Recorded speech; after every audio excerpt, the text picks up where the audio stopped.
We're still months away from a federal election, but in regional Tasmania, a theme is already emerging. We'll make sure that there is a future for the Tasmanian salmon industry.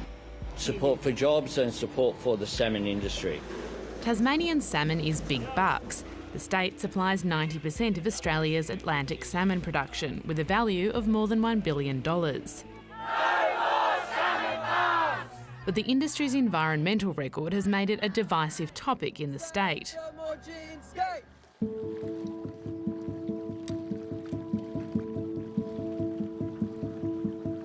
My father was a crayfisherman, so I always grew up on the water, loved being in boats. And as a high school, you always seen people driving towards the fish farms, going to work, and that was one of my aspirations, to join the local community and keep employed here. Ty Becker started working in salmon farming on Tasmania's west coast when he was 16. Yeah, so this is the beautiful Macquarie Harbour. The fish farms are located about 5 nautical miles south of where we are located at the moment. The Tasmanian salmon industry employs about 2,000 permanent and casual staff, mostly in regional areas. 120 of those work at Macquarie Harbour, near the town of Strawn. The industry estimates it's responsible for 17% of employment on the west coast. It means a lot to the local community, and it'll be detrimental to the community if anything ever happens to the local industry here. Last year, the Federal Environment Minister Tanya Plibersek received 3 requests to reconsider the 2012 decision that allowed expanded farming in Macquarie Harbour. The requests raised concerns about the endangered Maugean skate, which is only found in the harbour. The species is at risk of extinction in the near future, and its primary threat is degraded water quality, in particular, substantially reduced levels of dissolved oxygen. So every day that these industrial fish farms are in the harbour, sucking out all the oxygen from the water level, is another day that this species of animal is declining. The salmon industry says scientific reports trying to draw a causal link between fish farming and reduced dissolved oxygen levels are based on flawed assumptions. It does get quite emotional, I guess, when people are saying facts that ain't true. Under national environment laws, the minister is now considering if salmon farming should continue in the harbour, if it needs new conditions, or if the salmon companies need to stop operating and apply for new approvals, a process the industry says could take 2 years. Public consultation closed in February, but Minister Plibersek hasn't made a decision yet.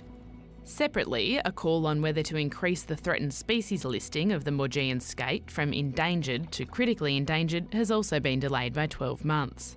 She needs to make sure she's got the most up-to-date science, the most up-to-date data on what's happening in the situation on the ground, and I'm sure that she'll do that, and she'll get strong advice from her department and her officials and the scientists, as she should. The delay is frustrating those who called for the review, including campaigner and Greens candidate Alastair Allen. Nowhere else on the earth does this animal exist. It's this one spot, and its life is hanging in the balance. Its survival on this earth, it's been here for millions of years, is in the balance. So the minister needs to make a decision. Not today, she needed to make it yesterday. The uncertainty is also worrying the salmon farming communities that fear job losses. A lot of families, unfortunately, would have to move away, which would be detrimental for the West Coast community and especially Strawn. But as the federal election looms, it's not just external pressures ramping up for the Environment Minister. It's understood there are internal government concerns that the ongoing debate might threaten Labor's electoral prospects in the previously marginal seat of Braddon. Labor is targeting the seat, which has a retiring Liberal member. So, on behalf of all of us here... Last month, Anthony Albanese announced Senator Anne Urquhart, described by the industry as a salmon champion, as Labor's Braddon candidate. She's someone who's passionate about Devonport, about Burnie, about the salmon industry there. Are you two related? On the same day, the Prime Minister announced $28 million in funding to improve water quality in Tasmania's Macquarie Harbour. We want jobs and we want sustainability. It's not either or. But it hasn't been enough for some party faithful. The Tasmanian Labor opposition leader, along with a former Premier and the National Secretary of the Australian Workers' Union, have publicly demanded the minister prioritise the industry. And my message to Tanya Plibersek is it's time to make a decision. We need a positive decision that supports this industry, that supports Tasmanian jobs. Labor is denying any feud. You know, we're a united team. We're out there supporting Tasmanians. The coalition is capitalising on the perceived friction. We will not be stopping salmon farming. In fact, I want to see salmon farming grow in Tasmania. If the Prime Minister had any credibility at all, he would be standing up to Tanya Plibersek.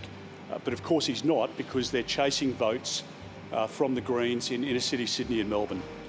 She's got both the pressure of being a minister who has to abide by legal processes and administrative timelines, some beyond her control, not all, but then she's got the political pressures because the government looks likely to fall into minority.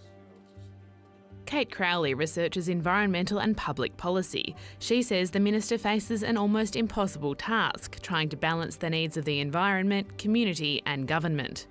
You know, they often say federal elections turn on Tasmanian seats.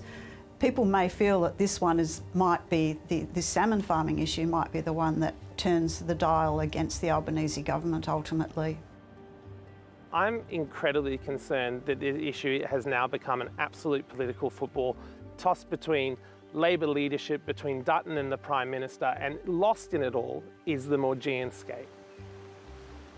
You know, when the kids come home from school asking if Dad's still going to have a job or not, then that, you know, it affects not only myself but my kids, and, you know, they should go to school and be happy just learning, not worrying about Dad's future as well.